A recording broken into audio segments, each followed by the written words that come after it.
Joining us from Casablanca is our sports correspondent who is currently in Morocco, giving us updates about the tournament. Onyechi Obaro joins us this morning. Onyechi, good morning to you. Happy Sunday to you and happy semi-final to you.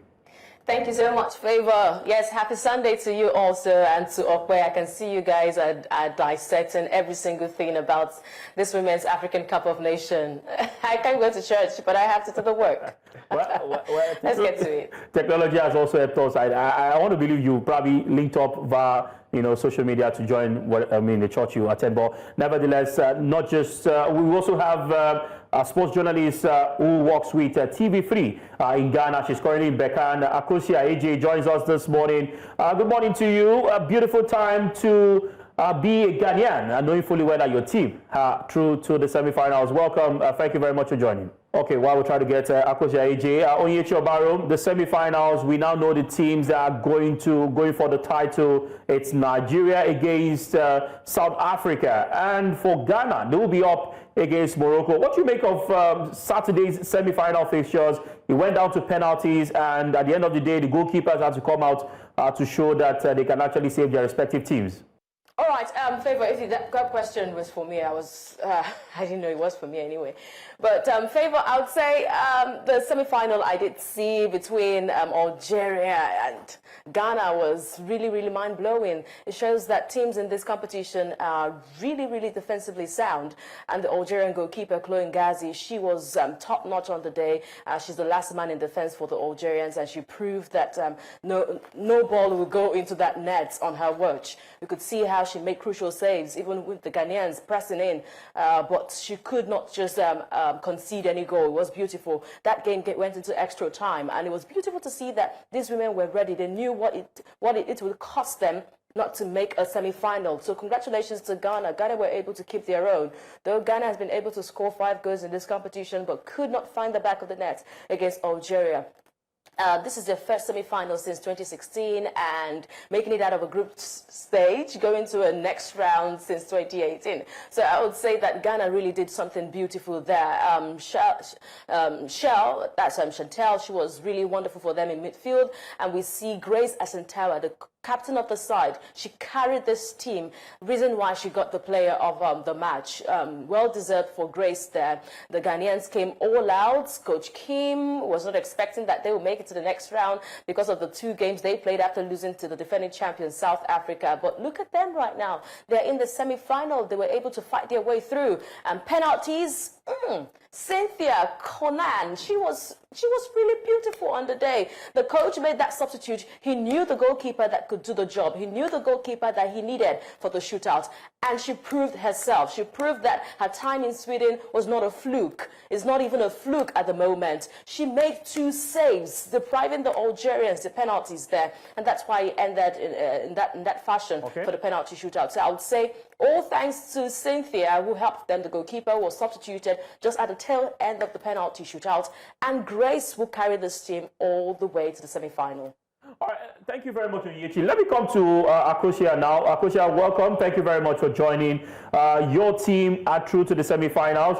Before the start of the tournament, we felt the pulse of Ghanaians. They were not so optimistic that the women's team would get all the way to the semi-finals because, of course, a lot of them attributed to changing of coaches, and also, trying to bring in players into the team. But they are in the semi-finals. What do you make of this wonderful run so far? And who were standout players in the quarterfinal clash against Algeria? Rightfully so, but at the start of the tournament, nobody was even certain of Latins, including myself, to go past the quarterfinal stage just because of managerial changes and also because from the 20 games the team had been playing, we're not seeing the identity of the team, we're not seeing the rhythm in the team, we're not seeing which sides and whether it was in the defense, midfield, or attacks where we were going to be engaged. Rightfully so. But then yesterday, or even before, our 3rd good game, that's against Tanzania, the team showed us a bit of grit, a bit of determination, a bit of confidence that they should be able to be one of the teams that should be tipped to be one of the final 4, even the team that could possibly even qualify to a final. But the standout performance for me, in as much as everyone is talking about Konlan penalty saves. I just want us to take our minds back to 2018, U17 in Montevideo, when the Black Ladies at the time played the semi-final game against Mexico. In that particular game, played a quarter-final game against Mexico in Uruguay during the under-17 era. Before penalties, Coach Evan Sabete at the time brought in Cynthia, took out Grace Banwa, brought in Cynthia because he believed Cynthia was his best penalty stopper. But at the end of the day, she came into the game and could not save even one penalty. And a lot of people were very angry with the coach while he made that decision. And they had to bring us back into 2025 in Berkane for Cynthia to finally redeem herself. Yesterday, I was talking about it, she's like, yes, she's happy that finally she's been able to redeem herself. Grace Asantua in midfield, absolutely fantastic. When she decides to hold our midfield for us and do make sure that we do not have too many lapses in our midfield. It's something that she's been good at doing from the under-20 level, and a standout player for me. Definitely, Alice Kusimetin in the game showed us how much of a glue she is to the team, where she sticks a lot of things together. So definitely, my standout performance. Grace Asantua, Cynthia Konlan, and then overall, I cannot take anything away from the players. I kind of confidently assume during penalty taking, because when it comes to Ghana in penalty taking, usually it's not a topic we want to talk about, because anytime there's a penalty shootout, we know that Ghana most likely will not be the team to be happy after the takeout. But the girls showed grit, once again, confidence, determination, and took us into the next round of the competition. All right, then, Onyechi Obaro, first of all, thank you for the fantastic work you are doing out there, giving us the exclusives and keeping us up to date. But Onyechi, you've witnessed some great football thus far. In your own opinion, what do you think both Nigeria and Ghana need to do in order to go past their opponents in the semi-final fixtures? Because I'm sure that Akoso as well will be looking forward to a jollof derby between Nigeria and Ghana. So in your opinion, Onyechi, what do you think both teams need to do very well to go past their opponents to advance to the final?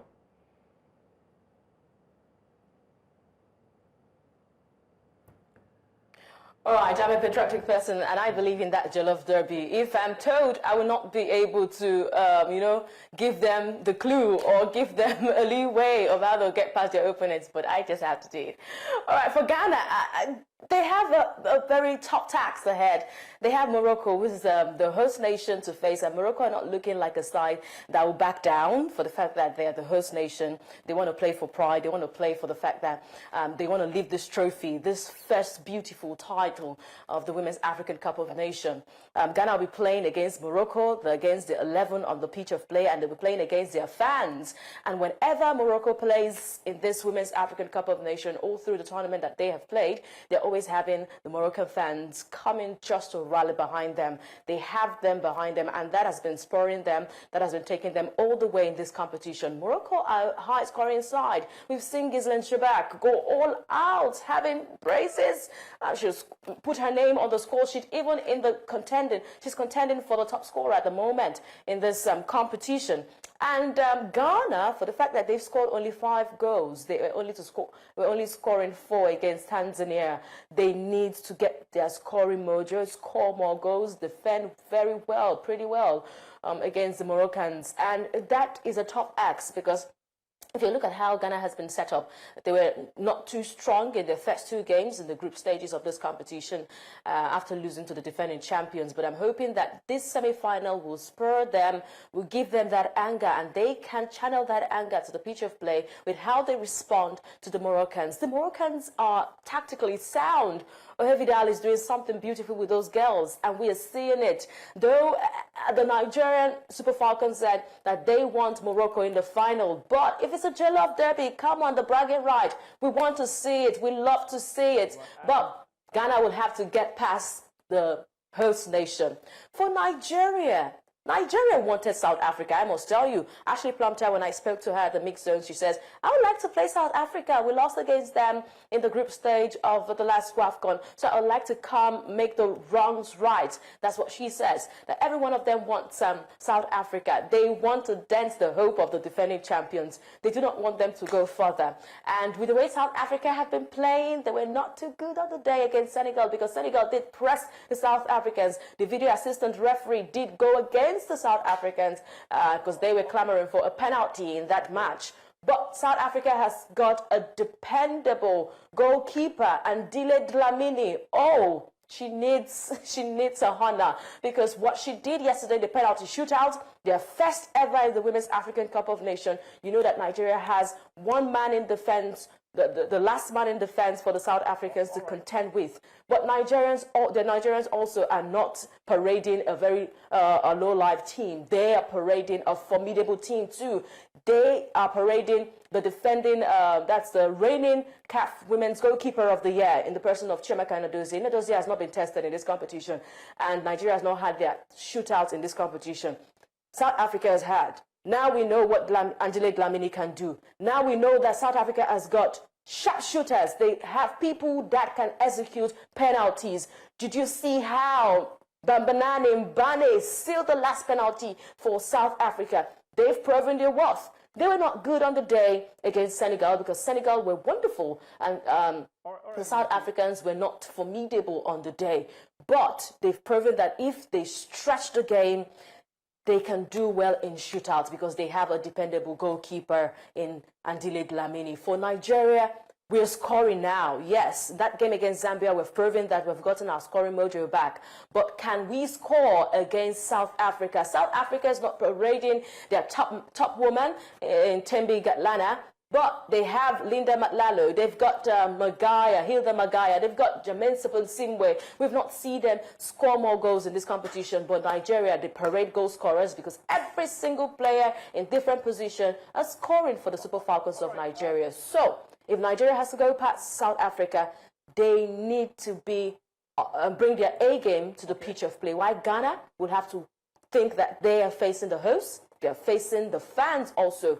Look past that and make sure you defend all you can. Stretch the game this way and let Cynthia take the day for the Black Queens. All right, Onyechi, well said. I mean, I already know the finals you're looking forward to. Nigeria, Morocco is what the Super Falcons want, but if a Nigeria-Ghana final comes up, no doubt you'll be excited to see how it pans out. But let me come to you, Akosia. Akosia, semi-final, your coach did talk about how difficult it is to play against the whole side. The crowd will be against you. You know, a lot of things will play out on the day. What are you looking forward to? Do you see Ghana going through against Morocco and Nigeria against South Africa? What final would you love to have when you have the opportunity to see?